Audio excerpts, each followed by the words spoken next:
Sisilipin natin ang mga kinilala ng National Nutrition Council o NNC na nagsilbing pundasyon ng nutrisyon sa kani-kanilang komunidad. Panoorin natin ito.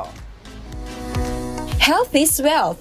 Kapag malusog ang katawan, mas handa tayong harapin ang mga hamon ng araw-araw na buhay. At ang mabuting kalusugan nagsisimula sa sapat at wastong nutrisyon. Kamakailan ay kinilala ng National Nutrition Council o NNC ang mga local government units at local nutrition focal points na nagsisilbing matibay na haligi ng nutrisyon sa kani-kanilang mga komunidad. Napaka-importante nitong awarding ceremony, no? First, because we recognize yung mga nutrition action officers natin, the LGUs, their hard work sa pagiging advocates ng ating nutrition.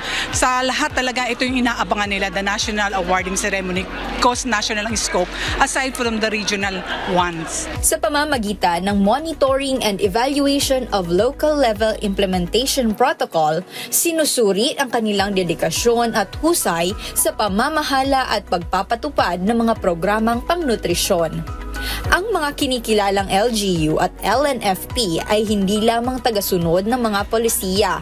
Sila ang nangunguna sa pagbibigay buhay sa mga ito. Ngayon po isang karangalan po para sa atin ang tanggapin ang National Outstanding Provincial Nutrition Action Officer of the Philippines. Ang ating pong pangunahing inisyatiba dito ay para po matulungan po ang lahat po ng QPHN or district hospitals po natin na makapag-establish po at makapagtayo po ng healing vegetable garden.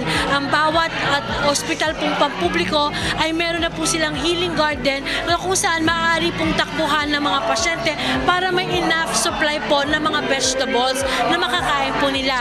Mula sa maayos na pagpapatupad ng nutrition policies, epektibong coordination ng iba't ibang sektor hanggang sa aktwal na pagdadala ng serbisyong pangnutrisyon sa bawat pamilya at bawat tahanan.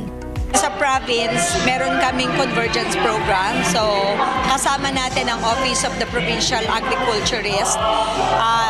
Diyan, nagbibigay kami ng mga inputs to the family like mga seeds, vegetable seeds, pananim para sa kanila. Sa bagong Pilipinas na ating binubuo, nutrisyong sapat para sa lahat dahil ang kalusugan ang tunay na puhunan ng kinabukasan.